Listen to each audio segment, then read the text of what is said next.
Hola, soy Paula Díaz, editora de Climate Tracker América Latina, y les damos la bienvenida a este encuentro titulado ¿A dónde mira la transición energética en 2024?, donde nos centraremos en una transformación crucial en tiempos de crisis climática. Nos referimos obviamente a la transición energética, un proceso que consiste en pasar de matrices energéticas basadas en combustibles fósiles a un sistema diversificado y basado en energías renovables. Sabemos que la transición energética es un proceso apremiante y urgente para mitigar los efectos de la crisis climática. Y por eso hoy vamos a explorar las tendencias, coberturas y perspectivas más relevantes para seguir este proceso en América Latina y el Caribe este 2024. Y bueno, para conversar sobre este importantísimo tema nos acompañan destacadísimos invitados. Partimos en Colombia, donde se encuentra Nadia Conbariza, candidata doctoral de la Universidad de Gießen en Alemania, en la Cátedra de Estudios para la Paz, donde investiga sobre transiciones justas post-extractivistas. Nadia es cofundadora y codirectora del Centro de Pensamiento Polen Transiciones Justas. También ha trabajado en proyectos sobre pobreza energética y políticas para una mayor difusión de las renovables en Colombia, Chile y República Dominicana. Muy bienvenida, Nadia, gracias por estar acá con nosotros. Y ahora nos dirigimos a Estados Unidos, donde se encuentra Gregor Clark, quien se especializa en investigar los sistemas energéticos mundiales para el Global Energy Monitor, una organización internacional sin fines de lucro basada en Estados Unidos. Bueno, actualmente Gregor se dedica a desarrollar el portal energético para América Latina, que es un recurso gratuito, trilingüe y súper útil, que pone a disposición todos los datos del Global Energy Monitor sobre la infraestructura energética en América Latina y el Caribe. Bueno, al final de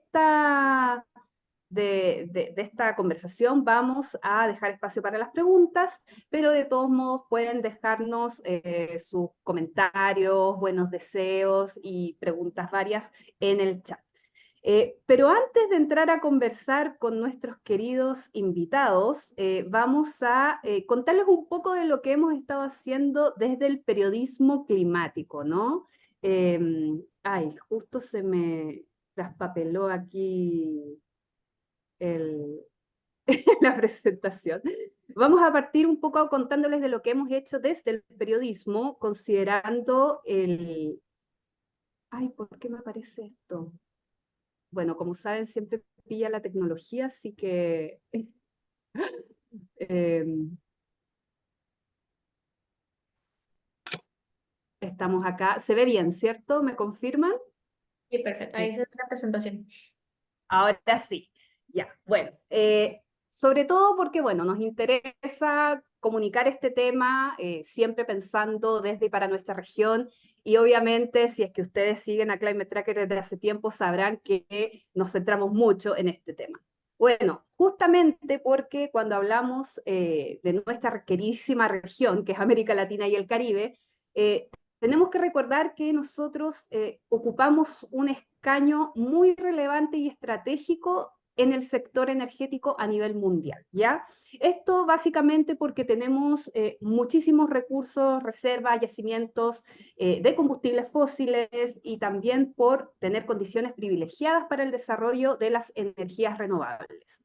Además, y que también se relaciona con este tema, es que tenemos una parte significativa de los denominados minerales críticos, que son minerales como por ejemplo el cobre, litio, cobalto, entre muchos otros, que son relevantes para la electrificación, la transición energética, la electromovilidad, entre otros procesos. Entonces, solo para hacernos una idea y ponernos, digamos, con algunos ejemplos, países como Brasil, Venezuela, México, Colombia, Argentina y Paraguay tienen en la energía hidroeléctrica una parte importante de su energía, ¿no? Cuando hablamos de las matrices energéticas, mientras que países, de nuevo, como Brasil, México, Chile y Argentina, poseen condiciones muy óptimas para el desarrollo de la energía solar y eólica.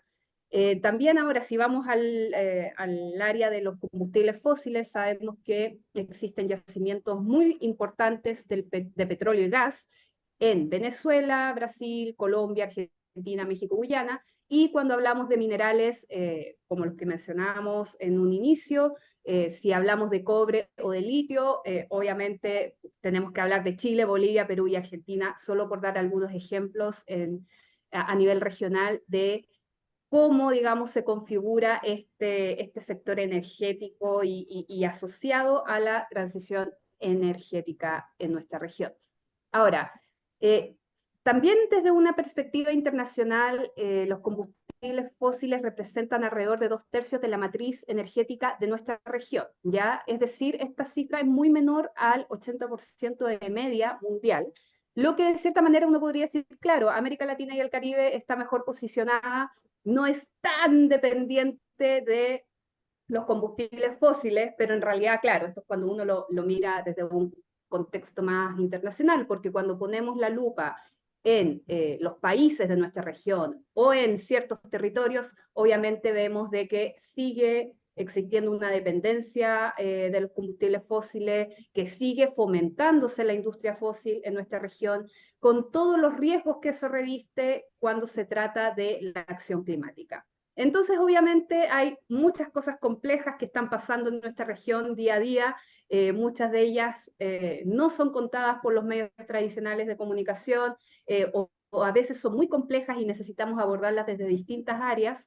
Y por otro lado, también hay que poner el ojo en cómo se va desarrollando la industria renovable, ¿cierto? Porque también existen oportunidades, pero también desafíos, conflictos socioambientales asociados a su desarrollo. Y por eso es importante comunicar todo esto desde el periodismo, ¿no? Pero el periodismo también tiene sus retos, tal como le hemos contado en otras instancias, y si es que siguen el trabajo de Climate Tracker, de seguro ya lo saben. Pero, por ejemplo, nosotros hace un par de años publicamos un análisis de medios, donde, bueno, justamente analizamos cómo era la cobertura de distintos medios de comunicación de países de nuestra región sobre la transición energética. Y ahí vimos un montón de desafíos, ¿cierto? Partiendo porque cuando se comunica de transición energética, muchos medios de comunicación tienden a comunicarlo en notas cortas, donde no siempre ponen definiciones, por ejemplo, es decir, se da por sentado de que las y los lectores saben todo este tema y en realidad es un tema muy complejo. También hemos visto que cuando se habla de transición energética existe en muchas coberturas un sesgo económico, es decir, siempre se aborda desde las finanzas o la economía o las inversiones, pero en muchas ocasiones se omite la ciencia del clima asociada a la transición energética o aspectos socioambientales, como qué es lo que pasa con las comunidades, por ejemplo, donde se desarrolla determinada industria o determinado sector. Muy alineado con esto también está el tema de las fuentes, ¿cierto? Que también constatamos que en muchas coberturas hay fuentes poco diversas, donde se suele consultar a fuentes de gobiernos o empresas y no así, por ejemplo, a integrantes de la academia o a comunidades o a representantes de comunidades locales donde se desarrollan distintos proyectos energéticos. Además, brecha de género, como se ha visto también en otras áreas, justamente constatamos de que se suele consultar a fuentes masculinas en mucha mayor proporción, y también esto no es una conclusión tan directa del análisis de medio en sí, pero que es algo que sí vemos y que se desprende de todo lo anterior, es que muchas veces en las coberturas puede existir esto que se denomina la visión de túnel de carbono, es decir, cuando uno comunica un proyecto energético, una política pública, una iniciativa, solo centrándose en que va a permitir la disminución o reducción de gases de efecto invernadero, pero se omite que a lo mejor esa iniciativa, por la forma en que se está diseñando, desarrollando, genera otros coletazos o consecuencias, ¿no? Por ejemplo, pérdida de biodiversidad, el agravamiento de crisis hídrica en determinados territorios, etcétera, etcétera. Entonces, todo esto nos recuerda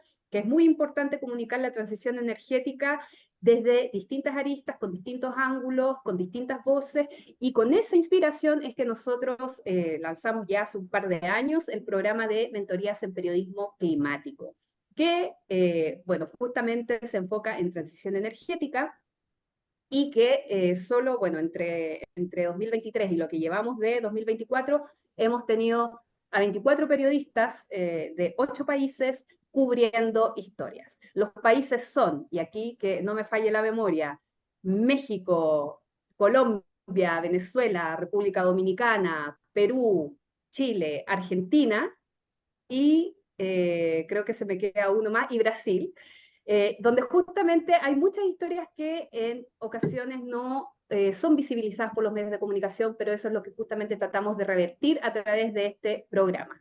Y bueno, obviamente no está de más decir de que tenemos un grupo increíble de periodistas de todos estos países y que han investigado o cubierto distintos aspectos. Entonces nos hemos enfocado en la industria fósil, también en la industria de energías renovables, en la minería para la transición y, por supuesto, también en algo que está muy presente, como son los conflictos socioambientales y la importancia de una transición justa, es decir, una transición energética que no deje a nadie atrás, que involucre participación, democracia, justicia ambiental y climática, y donde también se tenga resguardos de distintas cosas cuando se trata de un proceso tan complejo como este. Ahora, por eso, y solo para hacer un breve repaso, porque es súper difícil resumir todo lo que han hecho, y por supuesto les invitamos a chequear todas estas historias en la página web. Nosotros tenemos coberturas de todo lo que pidan. Por ejemplo, coberturas sobre lo que hacen empresas como Pemex en México, Petrobras en Brasil, también YPF en Argentina, y bueno, cómo estas empresas se ven involucradas en distintas cosas y las denuncias de parte de distintos sectores de la sociedad, también lo que pasa con los mercados de carbono en Brasil, o cómo, por ejemplo, distintos fenómenos que han disminuido, digamos, la capacidad de las hidroeléctricas, por ejemplo, en Perú, están obligando a ir o a recurrir a combustibles contaminantes como el diésel, y que eso nos recuerda también la necesidad de diversificar el sistema energético. Y, por ejemplo, lo que pasa en países como Colombia, donde el carbón sigue siendo, digamos, defendido e impulsado por ciertos sectores, entre otras cosas. Y aquí también, por ejemplo, otro tema muy importante que digamos, acá ponemos un ejemplo de República Dominicana, pero que en realidad está presente en varios países de nuestra región, que es el polémico rol del gas natural o gas fósil, como quieran llamarlo, que es un combustible fósil, pero que muchos gobiernos están tratando de impulsarlo como un combustible de transición, lo cual es bastante debatido porque en el fondo sigue siendo contaminante, aunque no sea tanto como el petróleo, pero obviamente hay muchas cosas que considerar cuando hablamos de eso. También hay otro tipo de cosas relacionadas con la transición energética, como las alternativas que se exploran para ir descarbonizando nuestras matrices energéticas. Está, por ejemplo, esta historia del denominado hidrógeno blanco o natural en Colombia. También hay otros aspectos importantes que afectan directamente a la industria renovable en sí, como por ejemplo la falta de inversiones y como a veces ahí se ve el lobby petrolero, o a veces temas muy específicos y que pueden sonar súper áridos, pero que son muy relevantes de cubrir, como cuando falta infraestructura para las energías renovables. Acá, por ejemplo, hablamos de los sistemas de almacenamiento y cómo eso ha entorpecido mucho el avance de las energías renovables. Y, por supuesto, el tema de las comunidades, por ejemplo, que viven con pobreza energética, que la pobreza energética es un problema muy presente en América Latina y el Caribe, y muchas veces las energías renovables de distinto tipo pueden ayudar a paliar ese problema. Entonces, por ejemplo, acá tenemos un ejemplo de un proyecto de energía solar en La Guajira venezolana, y también la biomasa que se ha convertido en una alternativa para comunidades aisladas de la Amazonía brasileña. Y para dar ya una última, una última porción de ejemplos, hemos visto también que hay conflictividad cuando se trata de las energías renovables. Por ejemplo, el caso de Punta Lomitas en Perú, donde justamente este parque eólico que promueve, digamos, la descarbonización, sí enfrentó y sigue enfrentando problemas por una serie de afectaciones que sufrió la comunidad local. Lo mismo pasa con una carretera eléctrica que es muy importante para la descarbonización en Chile, pero que está generando inquietud en las comunidades locales donde está el trazado de este proyecto, o el hidrógeno verde. Acá yo vi que había algunos fellows o algunos ex becarios del proyecto de hidrógeno verde, porque bueno, justamente es un tema que ha acaparado mucha atención a nivel mundial, pero hemos visto que de acuerdo al modelo con el que se está desarrollando, podría generar perturbaciones e impactos, por ejemplo, en la biodiversidad, y acá damos el ejemplo de la región de Magallanes en el extremo sur de Chile. Obviamente también cosas asociadas a la industria fósil, como el desarrollo de la industria petrolífera en Vaca Muerta, en Argentina, y cómo eso ha generado una serie de problemas y desplazamientos de las comunidades mapuche, y un caso muy icónico como es el de Punta Catalina, que es una termoeléctrica en República Dominicana. Tampoco nos podemos olvidar de la minería, que era lo que les comentábamos hace un rato. Por ejemplo, esta historia no contada del primer proyecto minero de tierras raras en Colombia, donde esta cobertura logró una serie de revelaciones muy, muy importantes, y lo que está pasando con el litio en Sudamérica, precisamente en Chile, Argentina y Bolivia, y en este caso les contamos de los salares de Jujuy en Argentina, donde justamente existe una preocupación y una defensa férrea del territorio ante esta creciente demanda de litio a nivel global.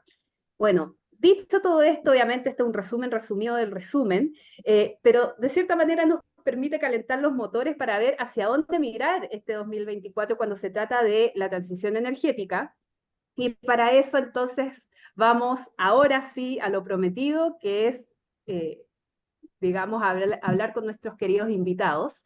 Y para eso vamos a comenzar con Nadia. Nadia, ¿cuáles fueron los principales hitos o hechos destacados de la transición energética en América Latina en 2023?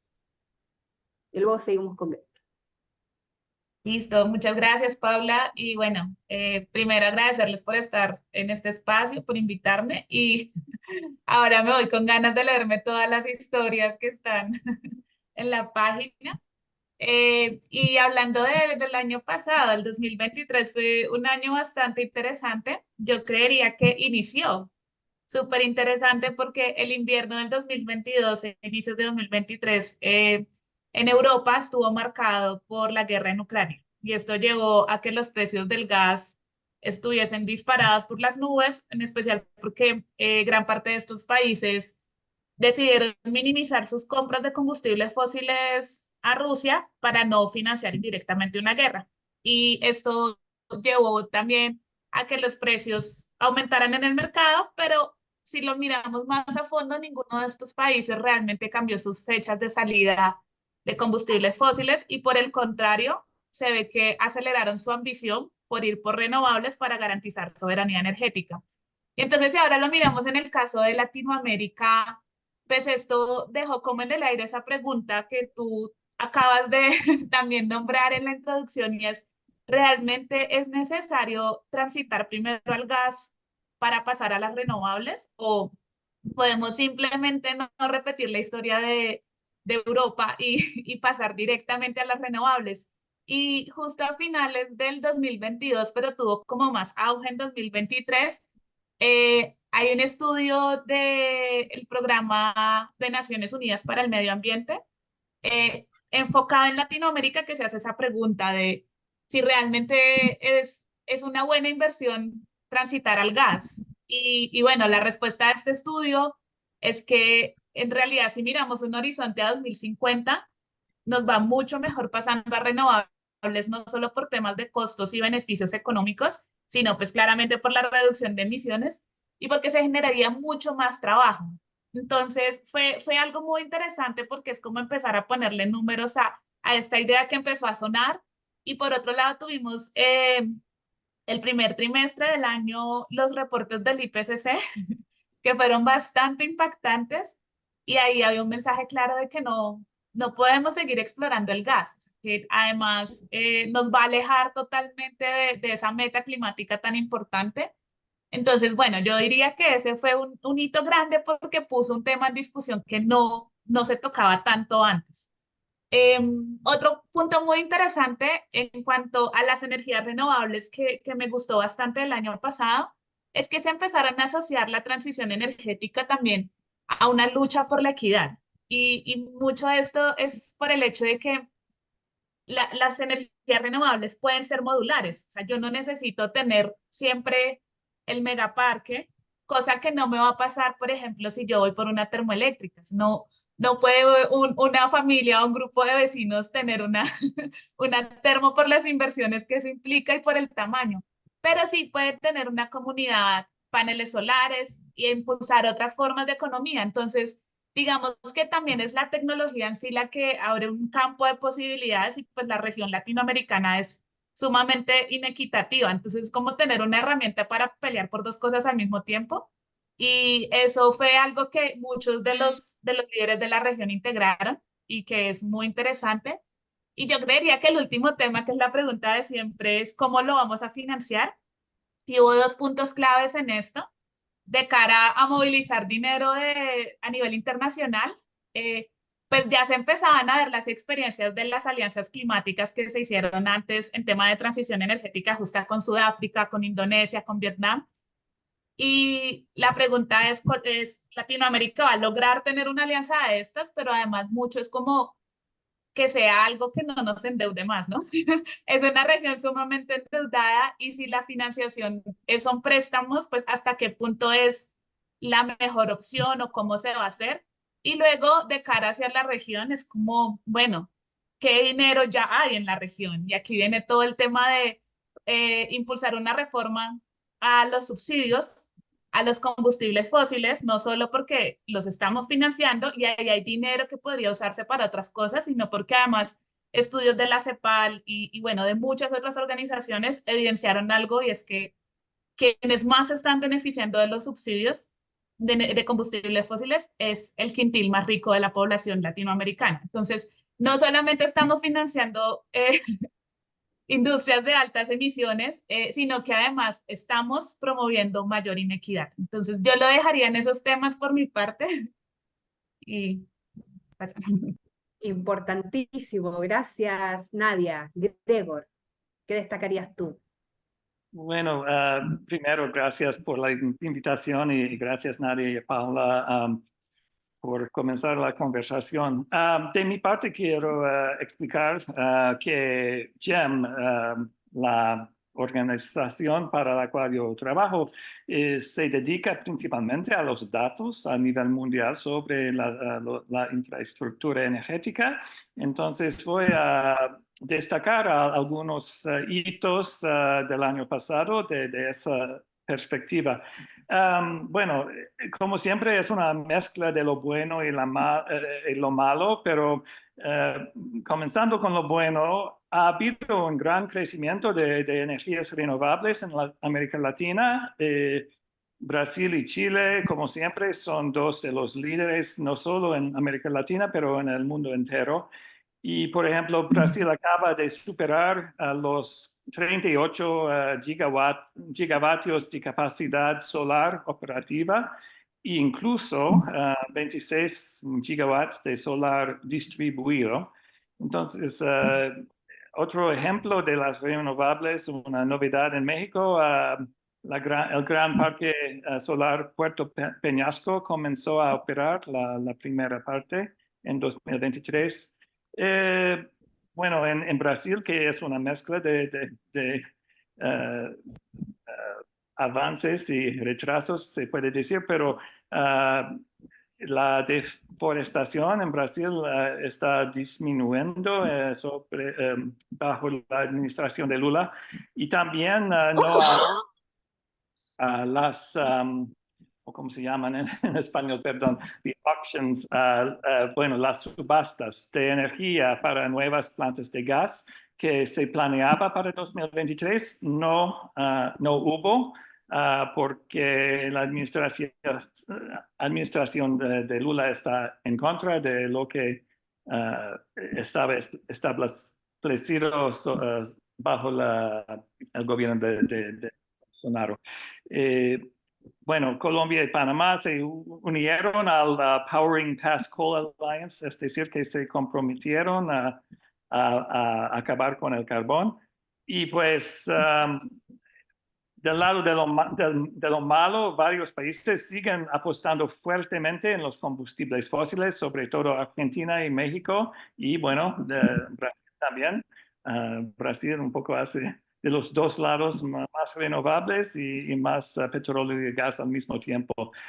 Un hito muy importante es que la puesta en operación del gasoducto Néstor Kirchner en Argentina en julio del año pasado marca un cambio clave en el sentido que, bueno, ha habido siempre un cuello de botella para la distribución del gas que viene de Vaca Muerta y, en mi opinión, va a desencadenar muchos otros proyectos para vender el gas y el petróleo de Vaca Muerta por todos lados. Bueno, ¿qué más? Desafíos que ya mencionó Paula de desarrollar la infraestructura de transmisión tan rápido como la generación de electricidad, por ejemplo, en el desierto de Atacama. Otro desafío es en México el exceso de regulación para proteger la industria nacional de petróleo y gas, y eso ha resultado en el bloqueo de permisos para proyectos de energías renovables. Bueno, voy a limitarme a esto y devolver la palabra a Nadia o a Paula para la segunda pregunta, tal vez.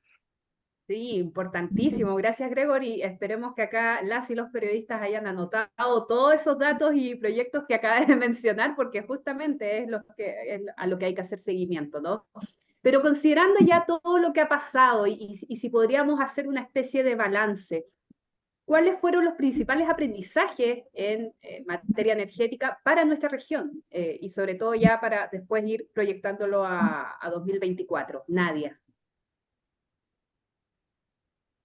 Bueno, wow, son muchas cosas, hay aprendizajes buenos y otros no tanto, pero creería yo, resaltando lo positivo de este año, algo que me gustó muchísimo de las diferentes declaraciones en escenarios internacionales desde la región, es la apropiación del discurso de transición energética como una transición energética justa.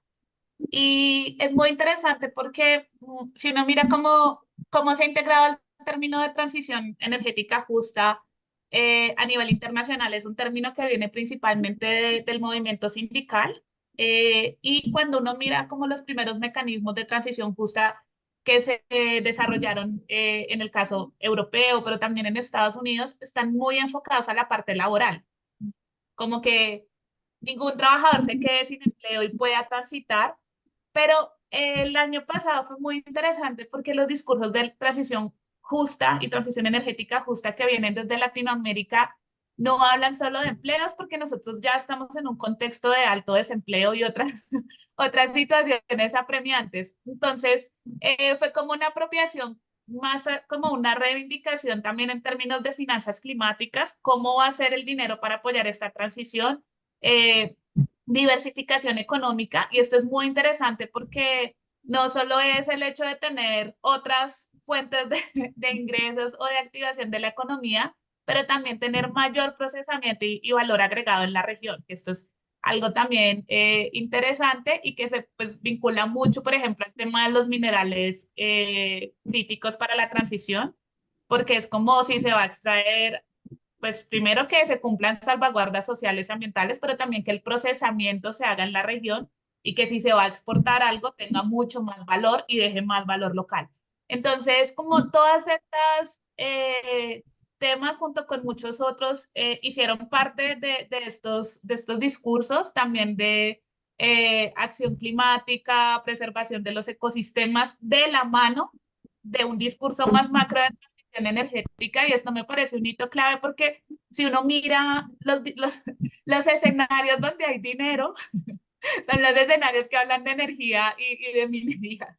Entonces, llevar estos otros discursos a ese espacio es de gran importancia porque el público es distinto Y de nuevo, pues hay otras posibilidades de financiamiento muy distintas y de impactar de otras formas. Incluso hasta cuando uno mira a los periodistas que cubren estos espacios, son otros periodistas. Entonces, es muy importante. Creo que ese para mí sería como uno de esos aprendizajes a los cuales Latinoamérica y el Caribe deberían de seguirle apostando. Gracias, Nadia. Gregor. Bueno, sí, una cosa que quería mencionar es que en mi opinión, bueno, un aprendizaje es que la naturaleza de la transición energética depende mucho de la política de cada país y es una cosa que se ve mirando, por ejemplo, en Colombia lo que está pasando con Petro y en parte con Lula. Quiero decir, bueno, los gobiernos que se han mostrado abiertos al crecimiento de las renovables, mismo si no lo están haciendo perfectamente, mismo cuando hay desafíos como va a haber, en mi opinión, comienza el diálogo que es muy importante tener y, por ejemplo, dentro del mismo gobierno hay mucha lucha y creo que es igual en Colombia, pero esta oportunidad de hablar bueno, los temas importantes de la transición es súper importante. ¿Y qué más?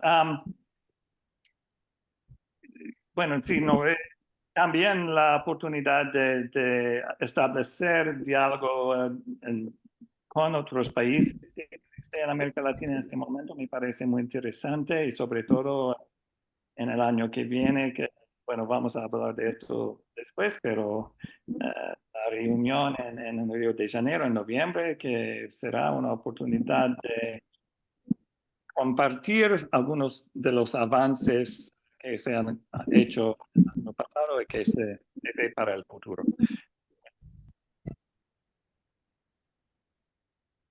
Gracias, Gregor. Sí, y bueno, justamente tú ya lo decías, ya para, digamos, ponernos las pilas para 2024, que recién está empezando, pero que se viene movidísimo.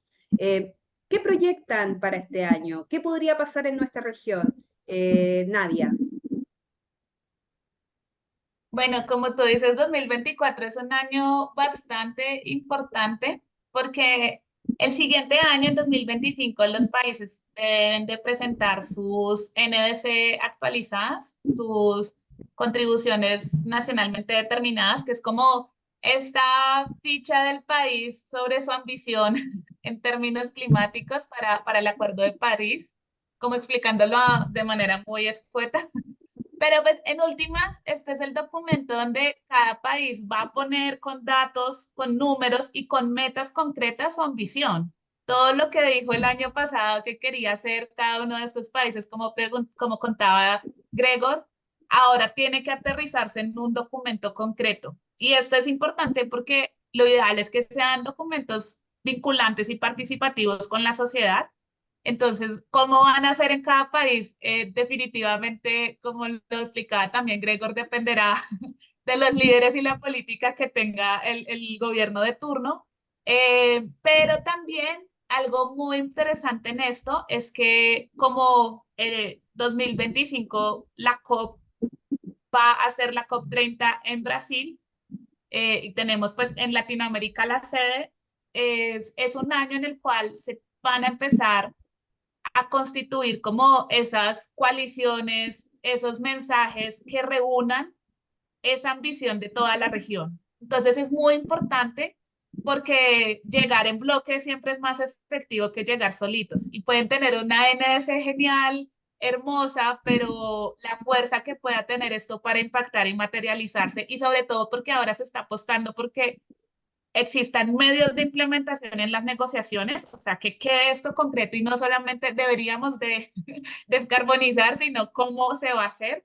Ese cómo, pues es un punto muy clave.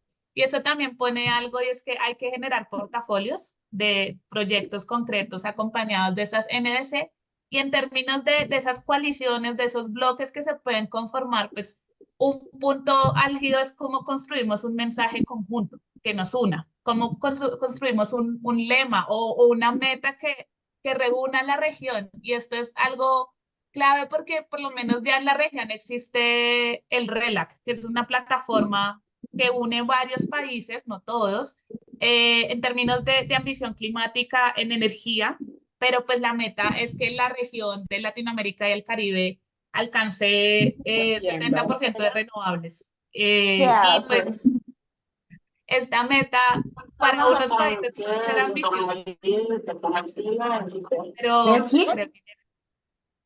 Les sí. pedimos que se silencien, por favor. Sí, yo comí a las 12 nomás. No bloquear. Porfa, No, Felipe, yo comí a las 12. Listo. Bueno, las reuniones virtuales no serían interesantes sin estos momentos, pero el punto es como esta meta para otros países, pues ya hace rato se alcanzó, entonces poder encontrar algo que de verdad tenga la ambición, pero reúna a la región, es un reto muy grande y yo creo que esto es un punto súper clave para 2024 de cara a tener como mensajes más fuertes y más sólidos para la COP. Sin duda. Gracias, Nadia. Gregor, ¿qué Bueno, proyectas tú? voy a volver un poquito a los proyectos que estamos mirando en Global Energy Monitor en el año que viene. Uno que me atrae la atención que acabo de ver es que hay una iniciativa interesante en República Dominicana que es que el Comité Nacional de la Lucha contra el Cambio Climático y el Instituto de Abogados para la Protección del Medio Ambiente han propuesto que la gran central de carbón Punta Catalina se convierte a usar fuentes renovables con el apoyo del Fondo Energy Transition Accelerator de los Estados Unidos, que me parece una iniciativa muy interesante de observar para ver si puede funcionar. La idea es bueno, más o menos obligar a Estados Unidos a reconocer lo que está proponiendo y dar fondos para la transición directamente. Y bueno, me parece en teoría una idea fantástica que podría permitir que Punta Catalina, que es una de las plantas que más contamina el aire en todo el Caribe,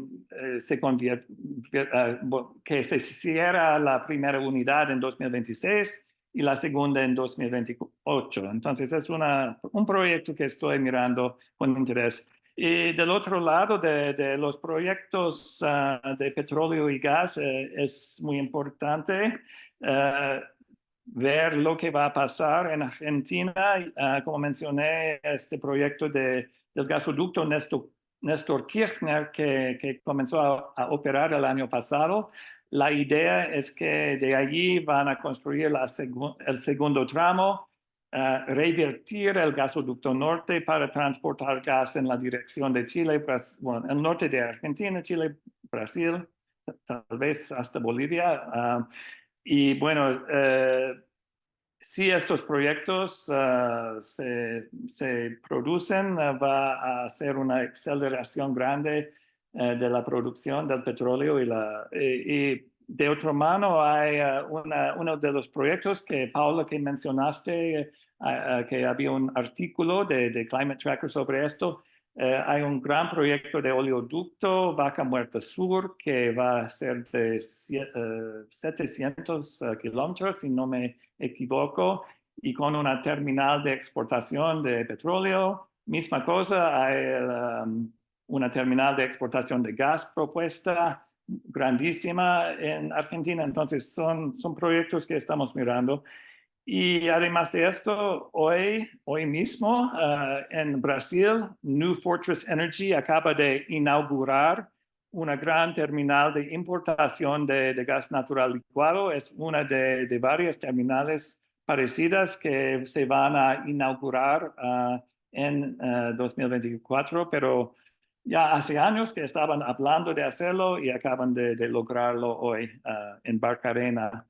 ¿Qué más? Estoy mirando también, estamos mirando la situación en Guyana, que bueno, es complicado por varios motivos, pero estoy pensando que hay un nuevo gasoducto que se está construyendo para llevar el gas del alto mar y una planta de gas que se debe construir también este año. Y bueno, están luchando dentro de Guyana uh, obligar a países extranjeros de reconocer los derechos de los guianos y de no, bueno, apoyar la construcción de este proyecto. Y en parte o en gran parte por miedo del efecto de una gran gran derrame de petróleo que se puede producir del campo mismo de petróleo relacionado. Y bueno, hay este tema también en Trinidad y Tobago, el gran derrame que pasó hace 3 semanas, que todavía no está contenido. Es un tema que estamos observando. Bueno, pero voy a sí, dejarlo allí. Importantísimo entonces seguir el rastro de eso y además de todo lo que está pasando con la industria fósil, la industria renovable, la industria minera asociada a la transición, hay muchos eventos que van a ocurrir y que obviamente como periodistas nos interesa hacerles seguimiento, ¿cierto? Así que para que saquen sus lápices o preparen sus teclados, ¿me podrían mencionar eventos destacados en torno a la transición energética o relacionados con este proceso que se vienen en 2024 y que es muy importante tenerlo en la mira? Partimos contigo, Nadia. Bueno, wow, este año tiene bastantes eventos. Creo que unos que no son tan evidentes, pero definitivamente van a marcar todo este proceso de transiciones energéticas son las elecciones presidenciales. Y fuera de la región, pero con alto impacto, tenemos este año las de Rusia y las de Estados Unidos. Y ya vimos cómo el año pasado revolcó el mundo las decisiones de estos países, así que pues también vamos a ver qué resulta de esas elecciones. Y pues acá en la región creo que es de destacar la de México, por todo lo que yo ha descrito Gregor de lo que ha trabajado México en cuanto a transición y lo que no. Yo pues soy colombiana, así que le haré propaganda a la COP16 de biodiversidad. Creo que es un punto muy importante porque de verdad que en la región latinoamericana los temas de biodiversidad se cruzan fuertemente con temas de transición energética justa. O sea, un ejemplo es en Ecuador la extracción de la madera balsa, que está en la Amazonía y que es la madera que se usa para construir aerogeneradores. Entonces, vemos como espacios que pues son extremadamente relevantes en temas de biodiversidad se cruzan con la ambición climática y es como vamos a trabajar estos temas. O, bueno, el mismo caso del Yasuní, también mencionando pues el caso de Ecuador, y así hay muchísimos en la región. Entonces también es un momento, creo que bastante interesante. Y de cara a la COP29, que pues va a ser en Azerbaiyán, otro país petrolero, también es muy interesante que, como mencionaba, los medios de implementación de mucho de lo que se habló en la anterior COP se van a discutir en esta y por tanto para la región es muy importante que de verdad nuestros países lleguen con un portafolio de inversiones de cómo se va a hacer esa transición energética en cada país, pues como lo tengan ahí de apoyo y sobre todo pues de un tema para empezar a movilizar más allá de solo las palabras. Y bueno, creo que le doy ahora sí la palabra a Gregor para que él termine de contarnos de todos esos otros momentos. Si veo que se nos va acabando el tiempo, quiero dejar tiempo para preguntas, entonces voy a decir algunas cosas muy rápido.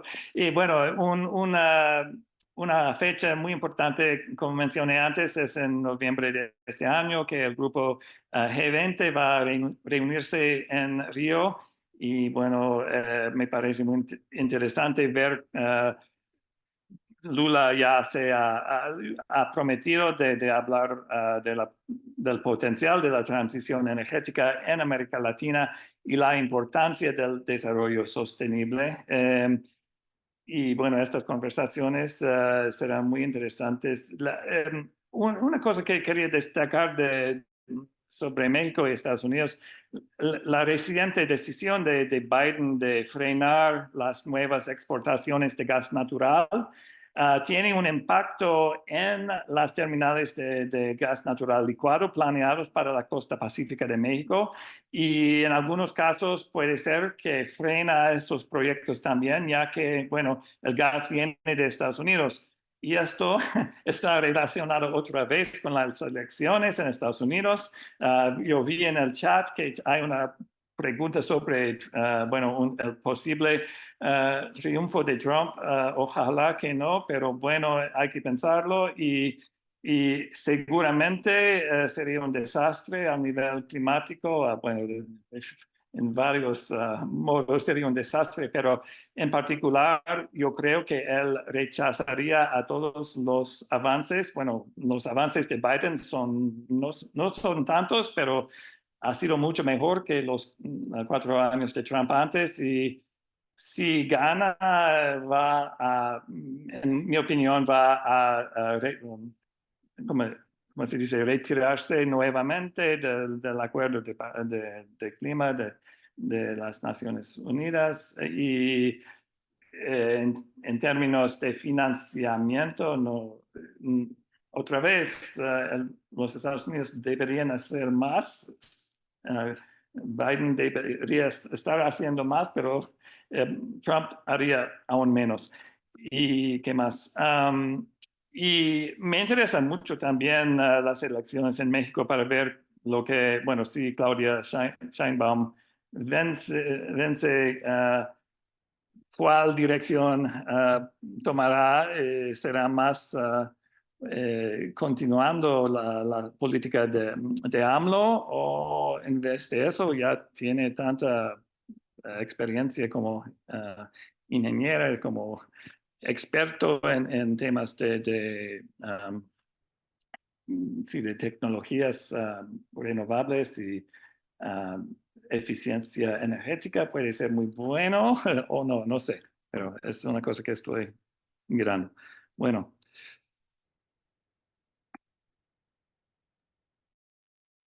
Listo, gracias. Entonces, bueno, agradecemos a ambos por todo lo que nos han comentado y pasamos tal como nos dejó Gregor a las preguntas, porque justamente sí, se viene una época bastante convulsa. Bueno, voy a leer la pregunta igual de Mati, que dice, me gustaría preguntarle su opinión sobre cómo influye a la transición energética en la TAM un año tan convulso políticamente como este. Va a haber muchísimas elecciones legislativas y presidenciales, y bueno, y está lo de Trump, que ya, digamos que ya lo contestó Gregor, pero Nadia, si quisieras complementar algo respecto a esta pregunta, bienvenido sea.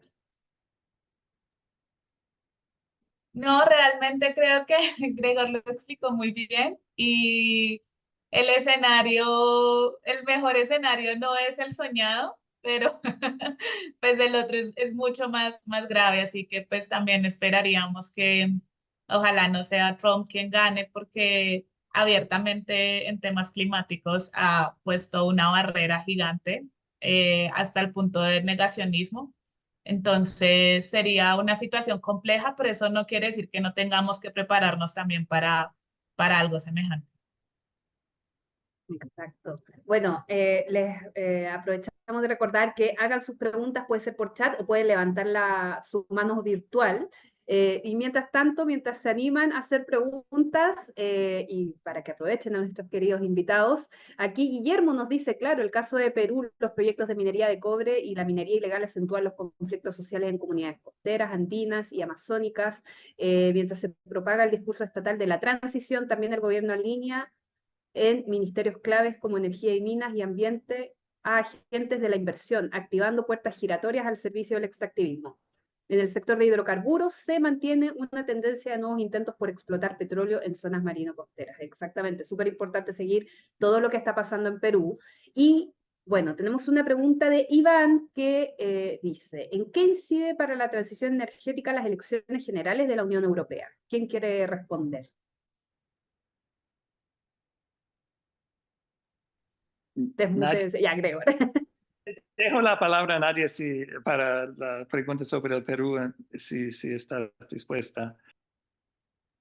No, es que era un Eh, comentario. Sí, sobre pero la esta, pregunta de... Sí, dale, adelante. o sea, algo muy corto a lo cual yo seguiría, sobre todo la elección de diputados en la Unión Europea, sobre todo en temas de economía del hidrógeno. Creo que ahí, y como dio la introducción Paula, la Unión Europea ha sido uno de los mayores, ¿cómo se podría decir?, contribuyentes de asistencia técnica para que en la región latinoamericana se hagan estudios, y normalmente son estudios muy de la mano de ser exportadores de hidrógeno, más allá que usarlo en la región. Entonces, creo que ahí hay un punto bastante clave donde el nuevo mix de parlamentarios podría también cambiar o inclinar de manera distinta pues esta ambición climática que ellos tienen fuertemente hacia Latinoamérica. Absolutamente. Iván, adelante. Vemos que tienes tu mano virtual levantada.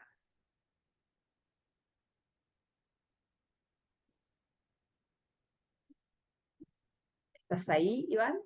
¿O fue accidental? Bueno, les aprovechamos de... fue accidental, parece. ¿Quieres hablar? Ok, adelante. No te escuchamos. No tienes micrófono. Ahora Entonces, sí. si puedes... Ahora sí, adelante. Hola, hola, ¿se escucha? Hola a todos y todas, mi nombre es Iván Silva, soy un periodista que últimamente se ha ido inclinando a escribir sobre temas de energía y sustentabilidad desde Chile. Para el diario El Mercurio ya hace un tiempo y en diciembre sacamos un reportaje que tiene que ver sobre el activo rol de Chile en la lucha global contra el gas metano, porque en Chile, en la reciente COP28, este país sudamericano anunció nuevas medidas para reducir este gas de efecto invernadero como un proyecto llamado como el proyecto de ley de residuos orgánicos, y firmó junto a Suiza el primer acuerdo para la transferencia internacional de emisiones en el marco del artículo 6 del Acuerdo de París, entre otras importantes iniciativas. Todo esto en el marco del cambio climático. Considerando que que el metano es el segundo mayor contribuyente del calentamiento global tras el dióxido de carbono, y es un gas tan poderoso que los expertos han dicho que calienta 30 veces más rápido que el CO2 en un periodo de 100 años. Por eso, aunque tiene una vida media en la atmósfera mucho más corta que el CO2, es urgente disminuir las emisiones para disminuir el aumento de la temperatura. En eso esa era una reflexión, y por un lado, acaba la pregunta. ¿Cómo ven ustedes cómo el metano puede influir o cómo impactaría para la transición energética? ¿O cómo lo ven ustedes el temático? Porque el metano también, considerando que es el segundo mayor contribuyente de calentamiento global tras el CO2, ¿qué qué tan necesarios son es apurar el tranco para ir en políticas que ayuden eh, a reducir o como se dice, combatir este gas? ¿Cómo estamos en la región, por lo menos en la TAM? Además de Listo, Chile, gracias, porque Iván. Chile, eso, Perdón. a raíz de a raíz de la COP28, ¿cómo estamos para la COP29? Además, en eso, sobre el metano, eso. Gracias, Iván. Gregor. Bueno, voy a dejar también a Nadia hablar un poco del COP, ya que estuviste en este último, ¿verdad? Pero es un tema muy súper importante eso del metano y es una cosa que bueno, quería mencionar antes la pregunta sobre las elecciones en Estados Unidos, ya que también si Trump gana es una cosa que los Estados Unidos han luchado un poco para comunicar esta narrativa que el metano es tan malo o en cierto sentido peor que el carbón. Para mí lo que es interesante es ver que la conciencia de eso crece poco a poco, pero depende del país y claro que en países como Argentina y México, donde se dedican siempre a hacer más proyectos de gas, es un gran problema. No sé, Nadia, ¿qué quieres decir sobre eso? Sí, bueno, Iván, te puedo contestar más desde la experiencia de Colombia. La verdad, no me atrevería a hablar por toda Latinoamérica en esto, pero algo que nosotros observamos en Colombia es que, aunque Colombia también hace parte de alianzas bastante ambiciosas en temas de emisiones de metano, los mecanismos de monitoreo, verificación y reporte, les llaman los MVR, son bastante insuficientes para poder medir y en tanto, pues muchas veces es como no se supera, pero es porque no se mide, desde el problema. Y lo veíamos desde el mecanismo propio para medirlo, como desde las capacidades institucionales para hacer seguimiento. Es muy difícil. Uno de los puntos claves en los que nosotros nos estamos enfocando para el caso colombiano es en la minería del carbón, porque en la región norte del país hay gas asociado a mantos de carbón, o sea, donde hay carbón hay reservas de gas y algo que está sucediendo es que ese gas se extrae, pero lo usan las empresas que pues extraen carbón. Entonces, ahí es donde no hay una medición, la verdad, muy clara y casi que pues lo que hemos visto por encima es que si de verdad se midiera como es, no se estarían superando los topes. Entonces, ahí hay muchísimo también para trabajar y es como de verdad logramos no solo establecer una meta ambiciosa, sino medir que la cumplamos. Y bueno, es un tema aún bastante pobre en el caso colombiano que requiere mucho trabajo y no me sorprendería que pueda ser similar en el caso chileno, pero no manejo el tema a fondo. Gracias, Nadia. Mati,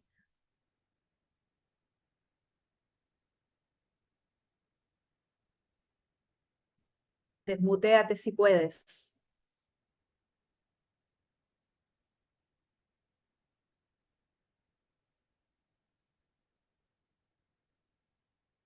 O también es una mano occidental. Ah, a ver.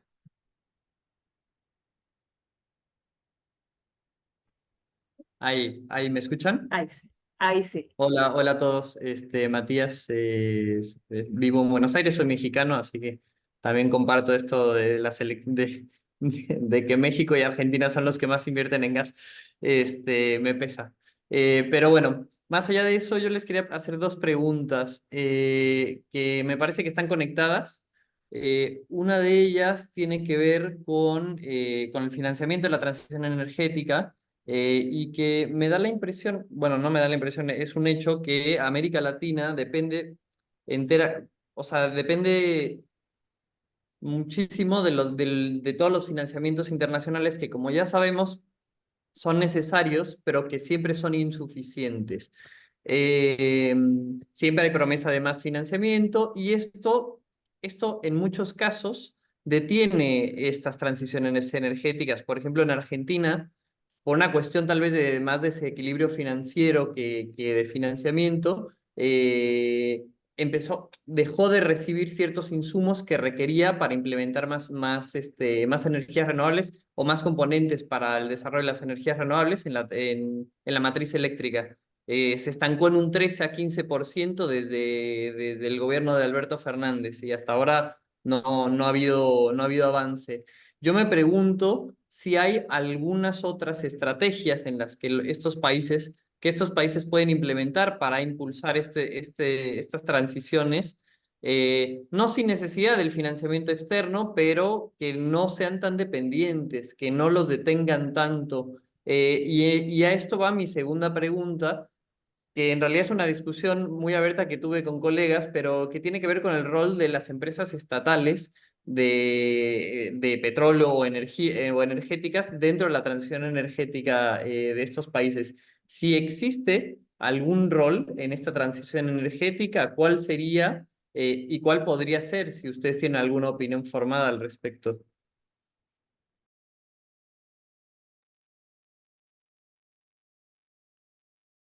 Bueno, en este caso me parece que es claro que la política pública es súper importante y los subsidios a dónde se dirigen es una cosa que teóricamente una administración podría quitar o cambiar los subsidios que ya se dan en estos países para petróleo y gas y apoyar más a las renovables.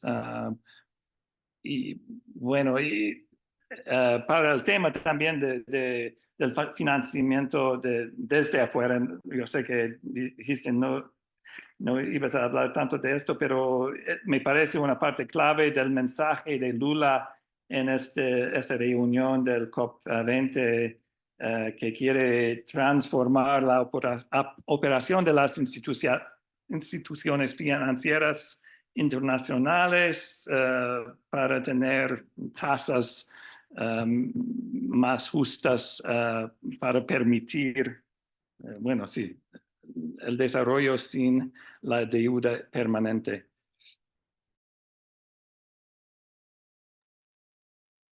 Yo complementaría lo que explicó Gregor.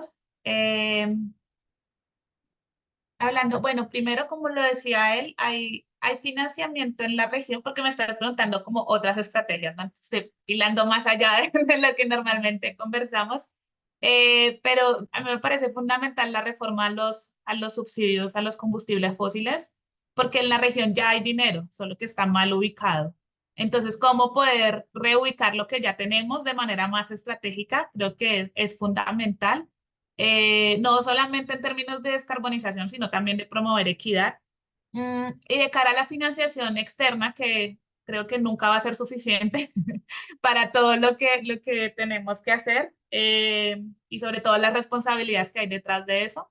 Pero más allá del tema, yo creo que algo muy importante es el desarrollo de portafolios claros de inversiones, porque hay proyectos que pueden ser banqueables, o sea, que pueden cerrar financieramente y generar utilidades para los cuales uno dice, listo, o sea, lo ideal, todo el mundo quisiera que sean donaciones y no créditos, pero hay temas que pueden ir de pronto por un crédito, pero hay proyectos específicos que no, o sea, que no te van a cerrar las inversiones como país y necesitas ahí una base de financiación extra que además no te endeude.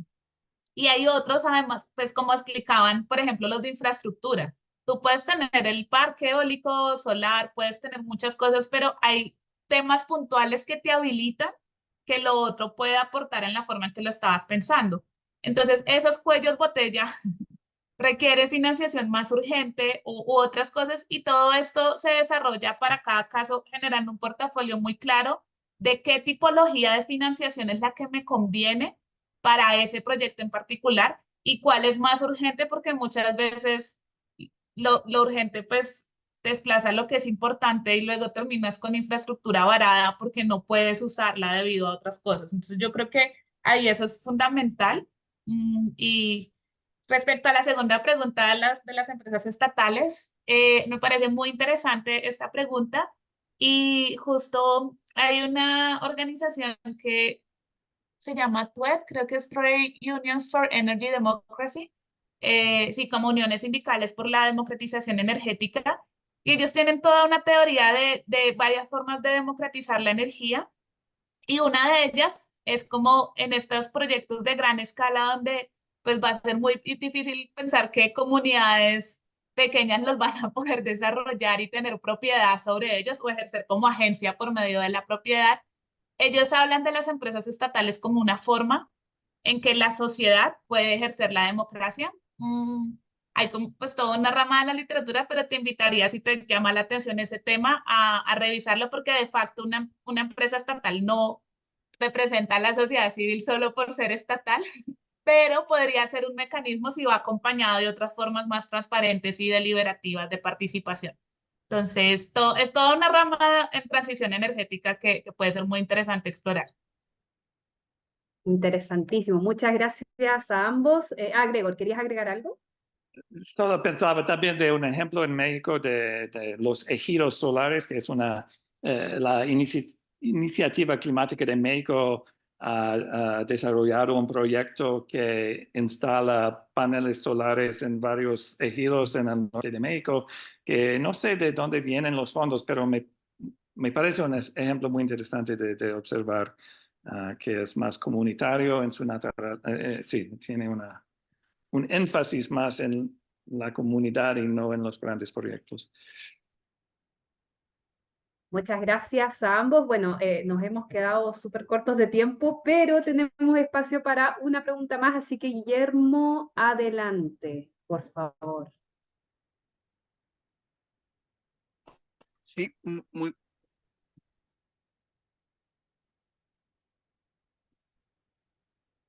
Sí, me Guillermo. logran escuchar. Ay, ahora sí, parece que se había cortado. Sí, muy buenas tardes.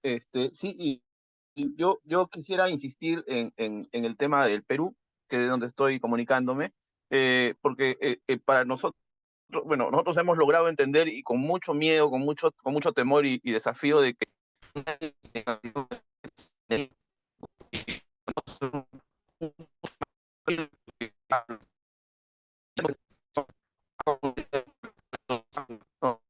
¿no? Ay, perdón, Guillermo. Ay, que las se cortó políticas mucho. estatales.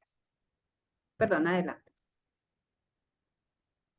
Sí, bueno, yo lo que comentaba es que el temor y el desafío que tenemos en el Perú es que sin minería no hay transición energética, ¿no? Y ya a los proyectos que tenemos de minería, de gran minería, que ya afectan a comunidades, agua y territorio en zonas del sur, a proyectos nuevos de inversión en zonas costeras incluso, y al avance de la minería ilegal en confabulación, en colusión de delitos ambientales con la minería legal, porque la minería legal es la que lava el mineral sucio. Entendemos de que la transición energética nos asusta mucho más, ¿no? Planteada como está. Eso es algo que yo considero que debemos reflexionar, porque debe haber algún momento, un punto intermedio en el que podamos entender esta política de transición energética, estos avances,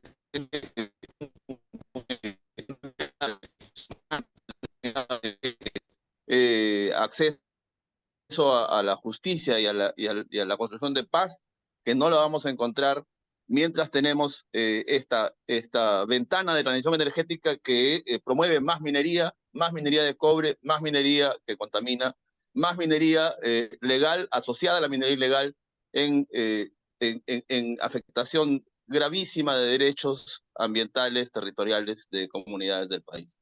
Y creo que eso sucede en buena parte de Sudamérica. Eso sin mencionar los temas que ya estaba comentando del petróleo en zonas marinas, que aunque no hay licencia social, aunque no hay un acuerdo para que las actividades preexistentes exitosas de pesca artesanal, de turismo, etcétera, sean desplazadas, igual el gobierno sigue diciendo transición energética mientras se sigue planteando proyectos de petróleo y hidrocarburos en zonas costeras que son muy frágiles. Muchas gracias, Guillermo, súper importante. No sé si existe algún comentario de parte de Gregor o Nadia, pero sí, sin duda. Bueno, si es así, por favor, desmutense. ¿No? Nadia. Sí, de pronto algo que quería comentar como en línea con lo que comenta Guillermo también es, hay autores y hay investigadores y también pues hay activistas que ven en la descarbonización no solamente una reducción de emisiones de carbono, sino también una transición de esas prácticas que las empresas de combustibles fósiles han usado para los proyectos mineroenergéticos. Entonces, me parece una visión interesante porque también pone en juego eso que estás comentando y que las nuevas como iniciativas, industrias que se creen en torno a la transición energética no repliquen esa forma de llegar al territorio del uso o abuso de los recursos y pues el relacionamiento con las comunidades y pues todo lo demás que va encadenado. Entonces, solo para pues también invitar a poder ampliar la visión de descarbonizar más allá del túnel de carbono, como lo comentan ustedes. Totalmente, gracias Nadia. Iván, por favor, cortito, en 30 segundos porque estamos pasados del tiempo, haz tu pregunta. Y esta sí sería la última. Sí, la última, por supuesto. Mira, en Chile, hace poco desde Chile está surgiendo se dio a conocer una noticia que tiene que ver con la visita de Janet Yellen, la máxima autoridad del Departamento de Tesoro de Estados Unidos, quien este viernes estará en Chile. Y la idea de ella es conocer el foco de ella es conocer el rumbo de la política energética y del litio de la administración actual del gobierno del presidente Gabriel Boric. Se cree que Chile probablemente será el equipo China para el futuro desarrollo del litio, a menos que Boric ajuste su política, han dicho algunos, y, y donde lo que se plantea fundamentalmente es que Yellen le dirá al gobierno de Chile que al, al Marle y los otros intereses del litio norteamericano no se tocan, en lo que vendría a defender, por ejemplo, la posición de Estados de las políticas en este punto de Estados Unidos. ¿Cómo verían ustedes esta visita que recibiría Chile de parte de Janet Yellen? ¿Se han escuchado hablar de ella?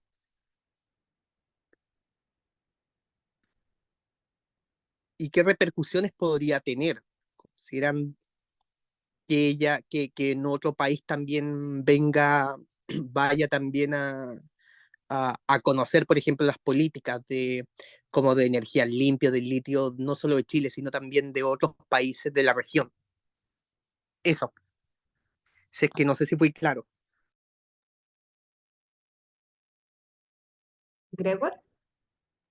Bueno, y la verdad es que, aunque me interesa bastante este tema de los minerales críticos, no es una cosa que estudiamos mucho en GEM, pero creo que Nadia, ibas a hablar un poco de este tema de valor agregado y que la manera de desarrollar el litio tiene que tener en cuenta la posibilidad de producir no solo el litio, pero bueno, los otros productos. No sé si quieres responder más, porque Bueno, realmente, Iván, no tengo conocimiento de la situación que planteas de la visita, pero complementando lo que comentaba Gregor, em, dentro de algunas estrategias de transición energética en la región, y aquí pues resaltaría la que conozco más a fondo, que es la colombiana, hay de la mano toda una política de reindustrialización y esto es producir equipos y procesar materiales extraídos en la región y no solo tener que importar. Entonces, es interesante porque normalmente se mira en el caso de países que son como exportadores de materias primas y sobre todo de combustibles fósiles, el futuro como reemplazar, no sé, en el caso de Colombia, reemplacemos el carbón con el hidrógeno o siempre reemplazarla algo, pero sigue siendo la misma idea de simplemente exportar. Entonces, estas apuestas buscan una transformación de la economía en una dirección distinta, donde también es sustituir importaciones con fabricación nacional. Y pues ahí hay como todo un campo también de políticas que se pueden implementar y que si muchas veces se pone en la balanza, pues la generación de empleos, empleos bien pagos o mejor pagos cambia y también como todo lo que puede quedar de valor en el territorio y en el país, como también pueden ser sumamente agresivos con el medio ambiente. Hay todo un espectro y un poco la idea es como solamente por decir o tener como el adjetivo de transición energética, no necesariamente son justos o la única opción. Entonces, creo que ese es algo importante y es el impacto de la transición energética, depende también de todas esas otras políticas que se como engranen y muevan la economía. Y ahí es donde apostarle también a una industria nacional y a un procesamiento local puede generar como un impacto y un resultado muy distinto, así solo es extraer para exportar. Muchas gracias a ambos y bueno, ahora sí hemos llegado al fin de esta actividad que se extendió un poquito más de lo planificado, pero no nos podemos ir sin antes tomarnos la foto de rigor, así que les pedimos por favor que enciendan sus cámaras, se pongan con todo el desplante y brillo que tienen cada uno de ustedes y Gene, por favor, si tú nos puedes avisar cuando nos tomamos la foto, la palabra de rigor y esas cosas. Un segundo. Ya.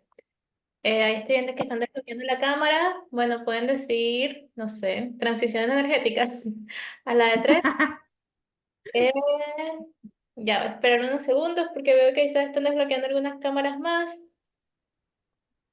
Perfecto. Yo también me voy a desbloquear. Ahí los veo. Eso, cero timidez. Y bueno, a la de 3. 1, 2, 3. Listo.